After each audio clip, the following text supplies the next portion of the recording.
right, welcome to another episode of Piecing It Together, the podcast where we take a look at a new movie and try to figure out what movies might have inspired it. And today on the show, it's the return of Gore Verbinski, who hasn't made a movie in quite a while. We are talking about Good Luck, Have Fun, Don't Die.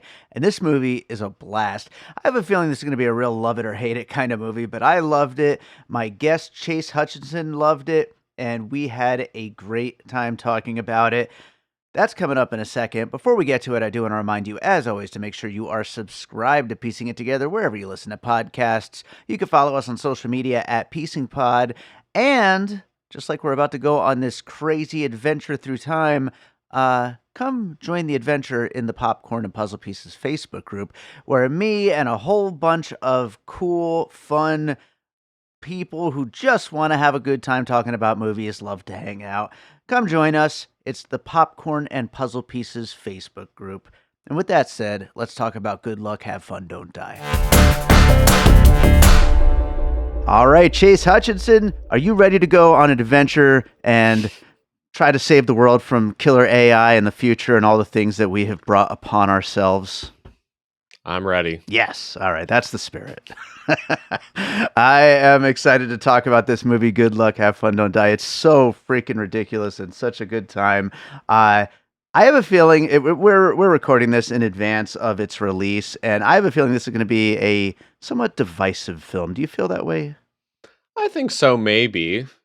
Are you talking about the AI of it all? I'm talking about the everything of it all. I'm talking about the Gore Verbinski is back, and this is what he does of it all. I'm talking about some of the darker elements of the film, perhaps. I'm talking about it just being so over the top and just so wacky. All of the above, you know. I was pleasantly surprised by some of the darker jokes in like one of the chapters that we can kind of get into without giving anything away.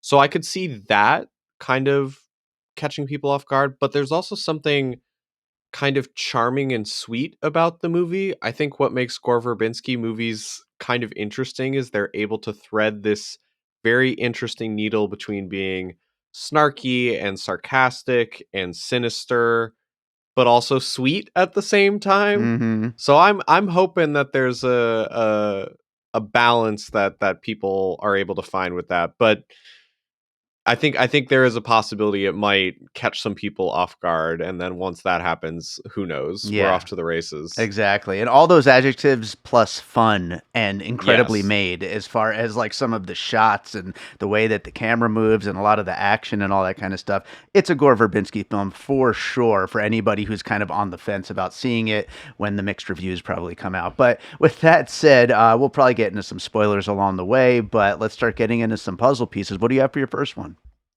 I was going to start with one that might be a little bit strange because I know Gore Verbinski says a different one that I think is this piece, but I say Pulp Fiction. Okay. The initial diner scene and the like hostage and the energy of it reminded me of that part from Pulp Fiction where it is just like this kind of heightened confrontation. It's both deathly serious, but also silly at the same time. This with obviously the sci-fi heightened element of it. Mm-hmm. But that was just the first thing that popped into my head. And Sam Rockwell being this kind of smooth, quick talking, charming, but chaotic presence at the same time. Not 1-to-1, but that was the first one that had popped into my head. There are like others that are more satirically aligned, I think, but just the like pure fun of a normal, ordinary day at a diner getting upended. That was kind of what drew me to that. It's unfortunate because Tarantino is now just a podcaster and is now just stirring stuff up. But like when he was cooking, both of them kind of have a similar energy to them. Sure, absolutely.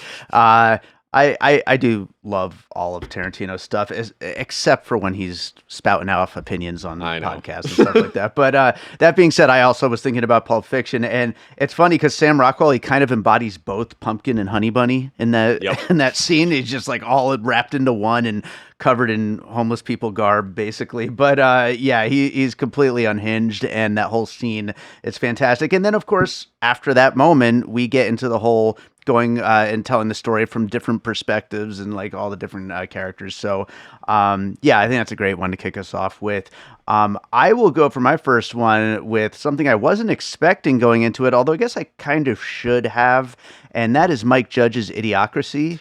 I Um, also had that. yeah, there's so much of this just like future getting dumber and dumber and more ridiculous. But the funny thing is, it's not Sam Rockwell's future. It's the current. It's the current time that he has traveled to, and everybody's glued to their phones. There's this running thing throughout this where, uh, so. There's a lot of school shootings involved because, of course, it is the 2020s, and the kids that get killed can be cloned if their parents have the money for it, and the government will actually subsidize some of that cloning if they spout off advertisements. That is such an idiocracy bit. Like that works so well in that movie. And again, like this is getting into some of those darker parts of the film, but like yeah, that is the kind of thing that exactly our stupid society would do. And then there's lots of other great like jokes at the expense of how stupid everything has gotten with social media and people just being constantly connected with all that and the kind of entertainment that we all watch and all that kind of stuff. It's biting and it's great satire of the moment and everything going on. And the thing that made me appreciate it more, and I'm not going to take any shots at Idiocracy too much because I think that's like kind of a silly classic of its time. Mm-hmm. There is a slight smugness to Idiocracy Sure. that I initially was like nervous about here of just like, oh, the young people and their phones as if this isn't the world we've built them. Mm-hmm. But without giving anything away, Haley Lou Richardson's character, I think, complicates that and deepens that to where she is a young person that has like a literal, and it was going to be one of my puzzle pieces later, so I won't tip it off too much, but has a literal like aversion to technology. Mm-hmm. And she might be the key to saving everything. Yeah. That's again where kind of this like sweetness cuts through what could have been just like, Sure. you kids. And like, I don't know, like, I think there are those like sweeter moments that surprise me. And I haven't seen Idiocracy in a while, but I think there is like a kind of like, Mike Judge. oh, It's built into everything Mike Judge does is that yeah. smugness and like Well, I punching think down even sometimes. But I yeah, think he also occasionally will have some sweetness. That sure. might be more King of the Hill kind of Mike Judge. Mm-hmm. But like the thing I think about kind of because I've been listening to Gore Verbinski talk about this movie and how it was kind of hard to make this movie. Mike Judge just kind of was able to like cash in all his favors to make that movie. Sure. So maybe like there's that kind of connective tissue of could you make I mean, it's sort of the could you make X movie today Mm-hmm. kind of a thing. Yeah. Maybe not. Like Mike Judge had to have all of that kind of built-in clout from making successful television, and then they were like, sure, go for it. You can make this movie, and he kind of just got to do whatever he want. And I Yeah. think Gore Verbinski is a similar trajectory in some ways in that he's helmed all these big franchise movies, these like modern horror classics, and he kind of cashed in maybe some of that, Yeah. but obviously couldn't get anyone to like big studio wise bite on it. Yeah. So I don't know. It's there's that kind of they're both slightly scrappier in Yes. terms of how they're put together as well. I think so. I definitely think so. Well, real quick, one other thing to the Haley Lou Richardson character and what you were saying there, and like you said, we'll talk about it more with whatever that puzzle piece is later. But obviously, insert plug for my record store, Wax Trax Records. But a lot of kids are coming in and they're buying CDs and they're buying cassettes now, even, and it's like. Maybe there are some kids who will save us eventually. I think that's kind of what the movie ends up becoming Yeah. because he's like initially Sam Rockwell's character comes into this diner, claims to have all the answers, I know everything, but she is the one person he's never taken on his mission. Of Yeah. all these number of times, she is the one outlier. And so I was like, oh, that's kind of sweet. Yeah. And that's where I was gonna then get into like another piece of like, oh, maybe it was just the thing that was in front of you the whole time, like the person that you should have been closer to the whole time. Mm-hmm. But I don't know. That's again maybe me being like, oh, isn't this nice? A Yeah, little isn't this bit, because sweet? like Isn't this sweet? there's some other really dark, really grim parts, Sure. but I particularly liked that part of it. Yeah, yeah, absolutely. Well, let's go to another piece. What do you got? Well, so I was tempted to say Groundhog Day, Mm-hmm. but I don't think that's quite right, because Groundhog Day is about the repetition of it. And like we only see one real time of this. Mm-hmm. So I'll say like half Groundhog Day, but then I also am thinking of a more recent film called Omni-Loop. I don't Mm. know if you saw this. It had Iowa Debris in it and Mary Louise Parker. Okay. It was a time travel movie, but was like much more kind of existential in nature, about like anxiety about the future, about death, about family, about connection. That again kind of ends up being, it's the people that maybe you didn't appreciate or like didn't kind of see right in front of you. And obviously this is like much more of an action romp and kind of has much more chaotic things going on. But I don't know, there was Omni Loop is kind of this like secret time travel-esque movie that I've always like thought was very sweet and Mm-hmm. nice. And I like that part as a balance to the satire a little bit. And also just very low budget, very scrappy, kind of just trying to find your way through it. Recurring like flashbacks to different parts in time. This is more of like almost like three separate distinct parts Yeah. in a way that is its own. But I don't know. I was thinking of that one. And I know that's like maybe not the obvious one, that Groundhog Day, or even what was the Andy Samberg one? Palm Springs. Palm Springs Yeah. maybe is like more, although that was more romantic in nature and so was Groundhog Day. Maybe that's the reason I strayed away from those, is that Omni Loop is more about the familial than Mm-hmm. it is like the romantic comedy path. Obviously then heightened and made into something much bigger with people trying to kill them and hunt them down, Sure. which doesn't happen in Omni Loop, but that familial kind of heart to it was what stood out to me, because again, without spoiling anything, you learn more about Sam Rockwell's character, of the family that he had in the future is connected more to the present than anyone initially realizes. Sure, sure. Yeah. Absolutely.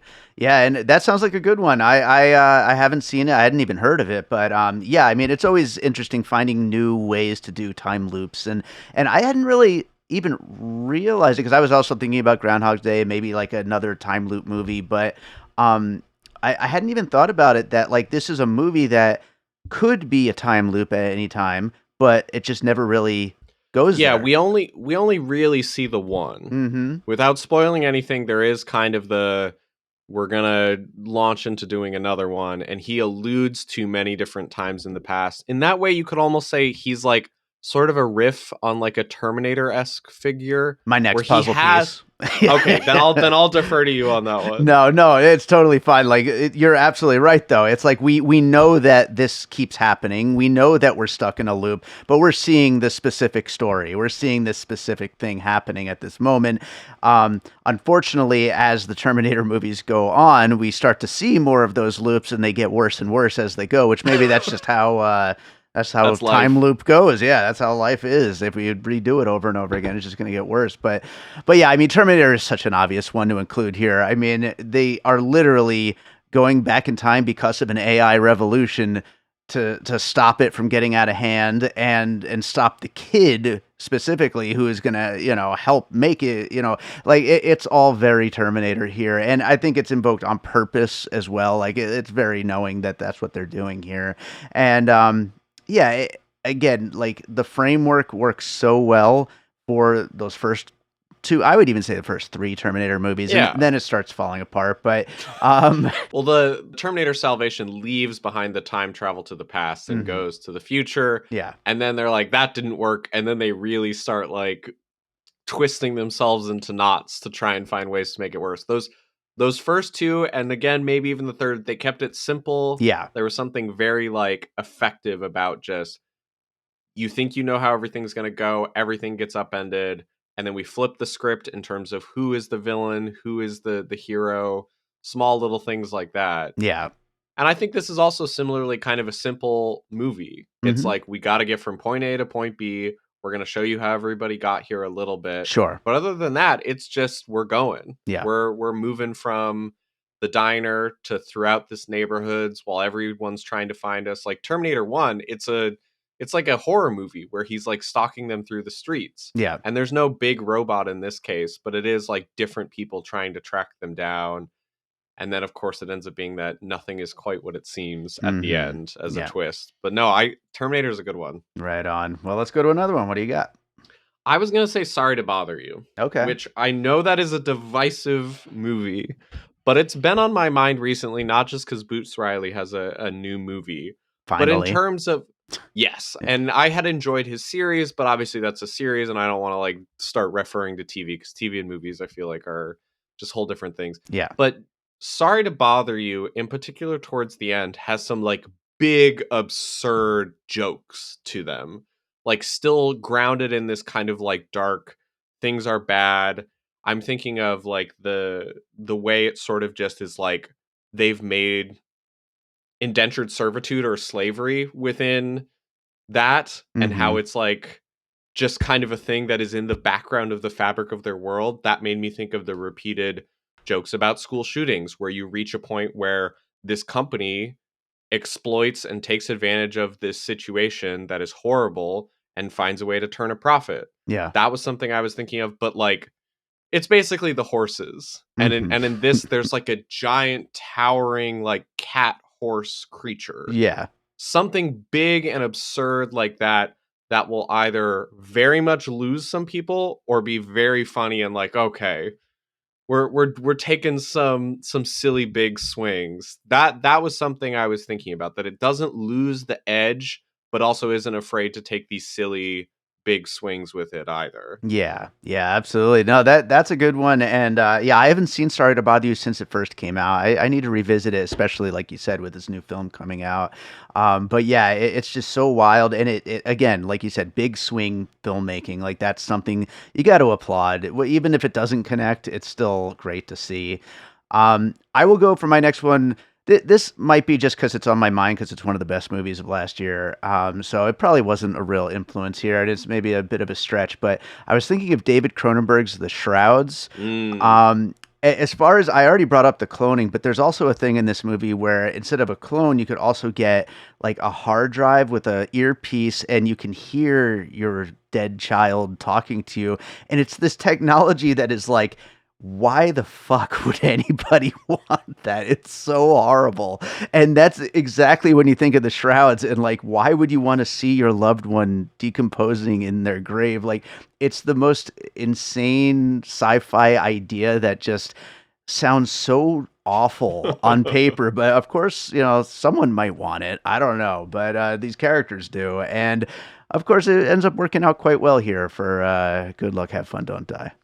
Well, I remember when the Shrouds came out, because I also think that's a good one, where there were some people, I think it was Mark Ash, who was like seriously asking of, would you want this for one of your loved ones? Hmm. And there were very differing responses of equal kind of passion, because like in the beginning of the Shrouds, when he's describing it to this woman he's on a date with and then Yeah. takes her and shows it, there's this visceral, okay, you're very nice, but I'm leaving. Yeah. Yeah. But he has become obsessed with his own creation and like this impermanence of getting rid of death, which then a character literally makes a comment on it being a conspiracy theory as like a coping strategy to Hmm. give him some agency. I think there's a similar sort of situation here of like needing to feel control over the world when it's slipping away a little bit. Okay. Yeah. And even if it's an illusion, even if it's like not actually your child, if you believe it is and if you feel deeply enough about it, not to get too heavy, but that can be a very soothing thing for a deep period of grief and suffering. Yeah. I don't know. It's not something you would ever think looking at it of like, oh, okay, I would do this. But people, grief is a very powerful thing, because there's the other character in this where she loses her son and then is trying to find a way to, it's Juno Temple's character. She tries really, really hard to not kind of go down the path of using the robot, Yeah. and I think is like frightened by that. but then this being like sort of a more palatable version of it. Mm-hmm. It's and they obviously probably been working on this for a while, but like there are people that are falling in love with their AI Sure. or are becoming fully believing that this AI is their family member or someone that cares about them. It's grim stuff. Ay, ay, ay. Yeah. And that's where, similarly to the Shrouds, I think is a very good one, where it's just very darkly funny. Yeah. This is a little bit more accessible than the Shrouds, I would say. Sure. Yeah. It's a fun movie. It's an Yeah. adventure. Yeah. Yeah. But, well, let's go on to another piece. What do you got? There's so many different ones because I think this is like kind of a grab bag of different ideas Yeah. that it's because like I could say the final scene is like a Toy Story-esque riff of all these things like crawling about. Mm-hmm. Or you could say that the recreating of Child is like a riff on Steven Spielberg's like AI Mm-hmm. as a way. But I'm actually gonna go with something that, and this might be cheating slightly, but Gore Verbinski listed a few films that inspired him, and he Okay. said Dog Day Afternoon, Huh. the Sidney Lumet movie. And I think that is again where it is about like trying to save one you care about. Like, yes, there are these bigger sci-fi ideas, but like at this core is like trying to save the world for the people that you love. Sam Sure. Rockwell's character, the more you learn about him, the more he's really been through it. And he's silly and funny and chaotic and is eaten. What does he eat with like wine? He has like a Twinkie or like a It's some Yeah, it's something like that. Some kind of like weird pastry thing with yeah. which he wouldn't have in the future. So there are all those like silly moments, and he's this very charismatic figure and like freewheeling and chaotic. But it's like what Gore Verbinski said is Dog Day Afternoon is these are the worst bank robbers. They're terrible at this. Mm-hmm. Sam Rockwell's kind of the worst time traveling guy. Yeah. Like he doesn't really know what he's doing. He's failed a lot. Even if we never see that fully, it's alluded to. There's like brief cutaway gags where he's like, oh, and then this is where this went wrong, and this is where this went wrong. But you begin to care about him precisely because he's terrible at this. Sure. Sure. He's not some super suave, like knows everything, quick thinking. He like knows enough to like know what to avoid, but he's still just kind of running by the seat of his pants. Yes, exactly. That's something. And yeah, at first when you mentioned it and that he mentioned it, Dog Day Afternoon, I was like, it's such a feels like such a stretch. But yeah, I mean, it is like a chaotic, kind of messy person who is just really just figuring it out as he goes because he has people he cares about that he's trying to do this for. And so when you have something that's kind of pushing you to do the thing, it's like you figure it out. You got to just figure it out. You got to take chances, and it's about that like kind of never giving up a little bit, like without being like too cheesy about it. I think there is a sweetness of like he has died many times Hmm. and has been stuck and like is maybe losing his mind doing this, but is still doing it Yeah. every single time. He is strolling into the diner, just going into his speech and giving it his best shot. Yeah. And I guess that's all you can hope for. Totally. Totally. Well, I will go with Everything Everywhere All at Once as my next one here. I do think that for people who haven't seen the movie and are going to check it out, I think it's like worth mentioning that this movie is wacky as hell.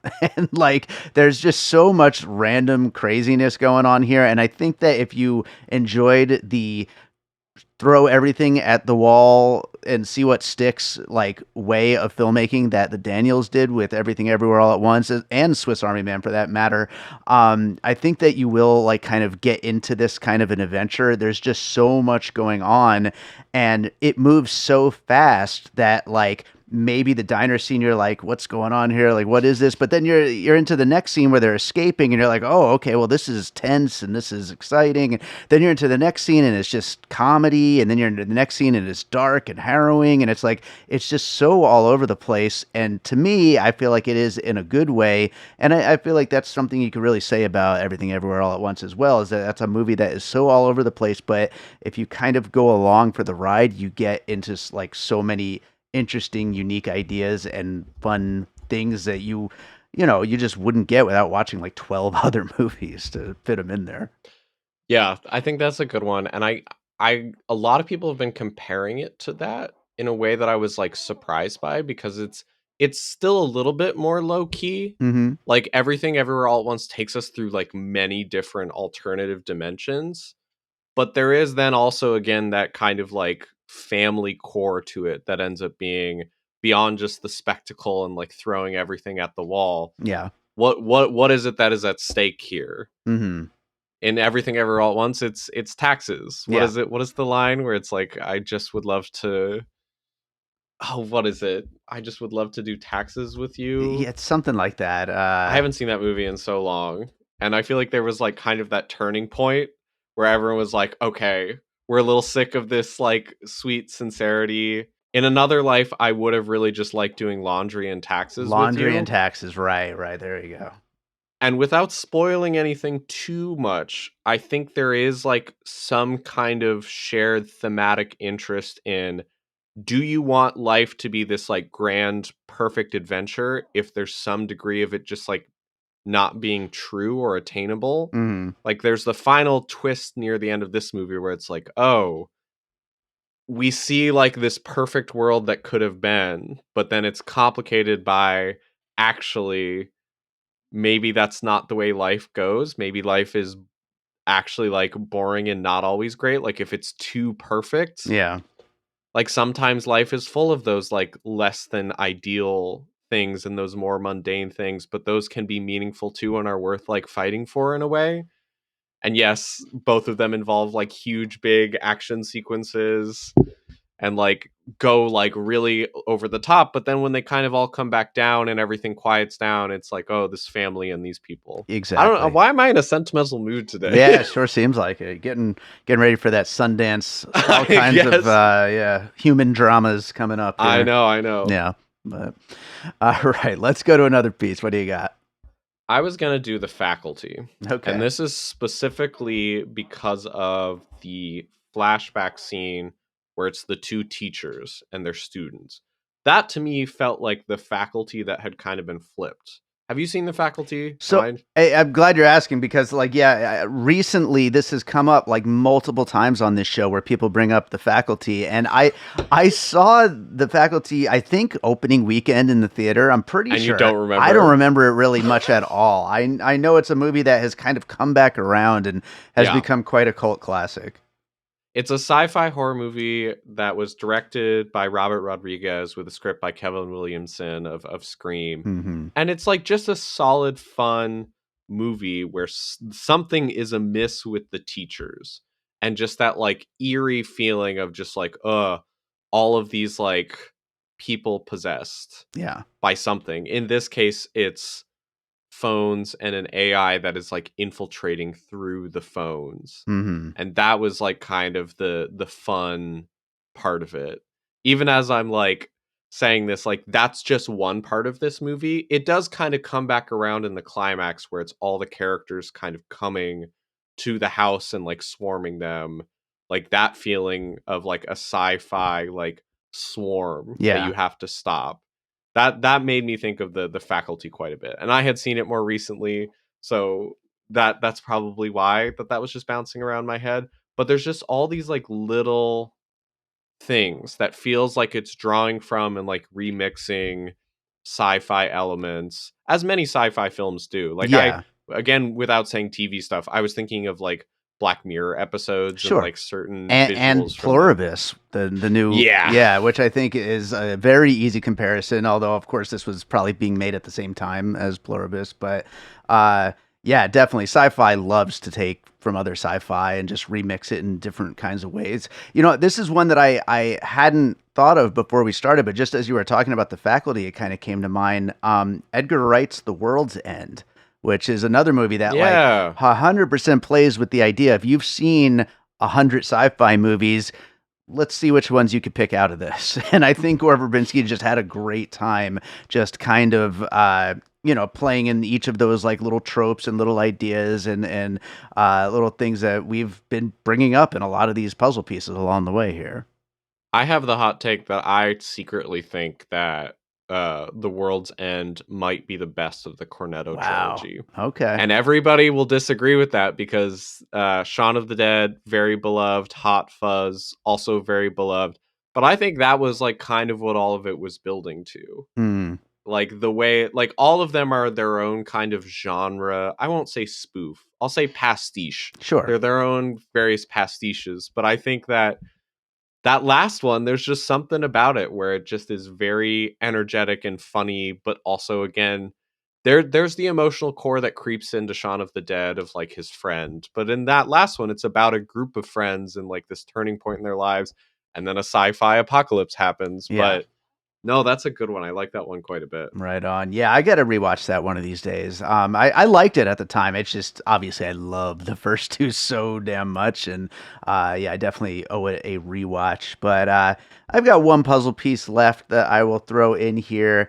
And that's going to be White Noise, the Noah Baumbach Mm. adaptation, which I think that movie and this movie both just kind of heighten the ridiculousness and awfulness of modern culture in just such interesting ways. Like it is such a weird movie and hard one to like kind of get into, White Noise. But if you're again, I mentioned this multiple times throughout this, I feel like, but like if you're along for the ride, there's so much fun to be had in that movie and so much like fun kind of poking fun at just how silly everything is. Everything is just kind of ridiculous. And, you know, take it back to my first puzzle piece, Idiocracy. I mean, that is like straight up making fun of. This is more like, oh yeah, I recognize some of this ridiculous behavior in myself and in everybody that I know and in everything that I see. And I think White Noise does it and then takes it again, like in The World's End and The Faculty, into directions where you're like, oh yeah, and now all of a sudden we're in this big sci-fi apocalypse thing that's clearly inspired by all these classic disaster movies and all this stuff. It's such a weird movie, and I think obviously Good Luck, Have Fun, Don't Die is a super weird movie itself. I would have you read White Noise, the Don DeLillo I, novel? I feel like first of all, I don't read that much to begin with, but I feel like that is like one of the few books that I would read and I'd be like, okay, hell yeah, I'm into this. But we'll I see. would recommend reading it because it's very different from the Baumbach adaptation. And I actually still like the adaptation. I know some people had not a lot of patience for it. I thought the alterations are interesting, especially because of what you're kind of alluding to of this is about being aware of kind of big pop culture things like disaster movies. I think in the book it's that he like just shows like car crashes over and over Mm, from like action movies, and that's just kind of one of the classes. It's okay. just watching car crashes over and over, and there's all these like surreal little flourishes.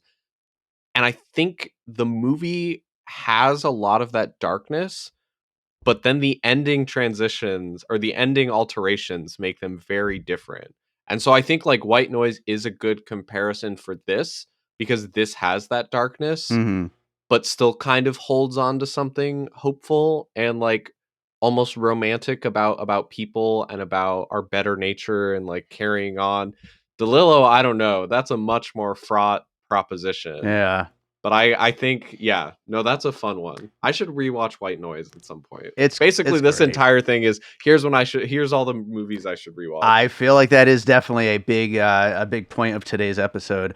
I'm just remembering now from White Noise my favorite line of 2022. It was when Adam Driver he says, "I have a feeling that Land Rover knows how to stay alive." That's such a good line. And I think Adam Driver was good for that part because he like plays it pretty straight, Mhm. but also is very good at the silliness. Yeah, And Sam Rockwell is a very different performer, but he rises to the assignment. He's exactly. like he's charming and chaotic and fun, but then also is like able to be serious when the scene calls for it. Speaking of which, we haven't seen Verbinski in so long. I haven't really seen Sam Rockwell in much lately. I mean, he's been around, but it was nice to see him because I always loved Sam Rockwell back in the day. And it seems like after his Oscar, he kind of I don't know, just went into some interesting, weirder projects, and nothing really hit very much. But it's good to see him in something. But Yeah, I was gonna say anything but Argyle. yeah, sure. Which I have managed to avoid. But Be glad you avoided that. yeah. All right. Do you have any other puzzle pieces you wanted to bring up? Nah, I think White Noise is a good note to end on. That was probably a really Yeah. thematically interesting, resonant one. Right on, right on. Well, I think we got into a lot of great stuff here. Anything else you wanted to mention about the movie before we wrap it up? Uh Depending on when this will come out, and hopefully this doesn't fall through, but I'll plug that I'm planning on interviewing Gore Verbinski Mm, about some of these things because he has a very fascinating career and also made, I think, one of the only good American horror remakes, which is The Ring, sure. which is from my neck of the woods up in Seattle. So if you're looking to hear more from the the strange master of horror and action, and I guess now is this kind of his first sci-fi movie in a way? I guess so. I mean, because yeah, anything else I would maybe put more towards horror, like Cure Yeah. for Wellness is kind of Cure for sci-fi, Wellness is kind of sci-fi. but yeah, Ye- So then yeah, that's the one thing I'll say is hopefully by the time this comes out, everyone will be able to find that and hear more about what he thinks of his own work and the pieces he's been putting together. fantastic, love it. Well, I'll be looking forward to that. Is there another movie you watched recently you'd like to recommend to our listeners? I'll say The Testament of Anne Lee. Oh, so good. Yeah. And I think that second watch grew on me in a way that will reward people taking the time for it. It's been unfortunate, and you always like aren't sure if it's like, well, this is just kind of the way the landscape is, but I think it has been unfortunate that more people haven't been talking about it and getting the chance to see it Mm-hmm. in the way you would hope for. So I would say give a chance to The Testament of Anne Lee. It's a very transporting, striking movie. Yeah, we're recording this a couple weeks before this podcast comes out, but I don't even think Ann Lee is out in Las Vegas yet at the time that we're I know. recording this. Like, yeah. It supposedly will be going wide very soon, but Mm. there were even some people of like, well, what does that mean Yeah. in 2026? Yeah. Because a lot of people are still struggling to see it. I had a great time seeing it at the SIF Cinema uptown in Seattle. Mm-hmm. I think it deserves. I have some hangups with like the way it kind of begins to lose momentum a little bit in the end. But I think it's just as worth talking about as The Brutalist was, because Mona Fastfold made that with Brady Corbet, and that got huge attention. And I think this one should too. I think people should give it a watch. My dream screening would be The Testament of Ann Lee in IMAX, but with subtitles. That would Ooh. now we're talking a 5-star movie. So You got to get it happen. You hear that, Searchlight? Let's do it. let's do it. All right, Chase, tell people where they can find you and everything you're up to. I'm around online. Mm-hmm. Yeah. Blue Sky Eclectic Hutch is probably the best place. Yeah, I'll see you all around. Beautiful. Well, Chase, thanks so much for doing the show, and we'll talk to you again sometime. Talk to you again. All right, so I hope you enjoyed that conversation about good luck, have fun, don't die. Thank you to Chase Hutchinson for joining me on that one, and thank you to all of you for listening. If you're enjoying piecing it together, make sure you're subscribed. You can do that wherever you're listening right now. We got lots of episodes on the way, and you will find out about all of them as they come out if you get subscribed. You can also follow me on social media at PiecingPod. I already told you about the Facebook group. We do have a Patreon, the Produced by David Rosen Patreon, where I post bonus and advanced content from Piecing It Together, Awesome Movie Year, and from my music career. Lots of great stuff over there at patreon.com/bydavidrosen. And, you know, we got more live shows on the way, so check piecingpod.com to find out about all of those. So let's close this out with a piece of music like I always do. And I gotta go with something upbeat and crazy and just wild, really, to go along with this movie. Let's see, what should I play? You know what? I am going to go with the track More, which is essentially the title track from More Content, my last full-length album before I put out a giant compilation of bonus tracks, and before the next album I'll be putting out sometime soon. We'll get to it at some point. But anyway, this is More, and I think this is a good fit for this episode. So we'll go with More from More Content, and we'll be back with more Piecing It Together real soon.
All Points West production, produced by David Rosen in Las Vegas.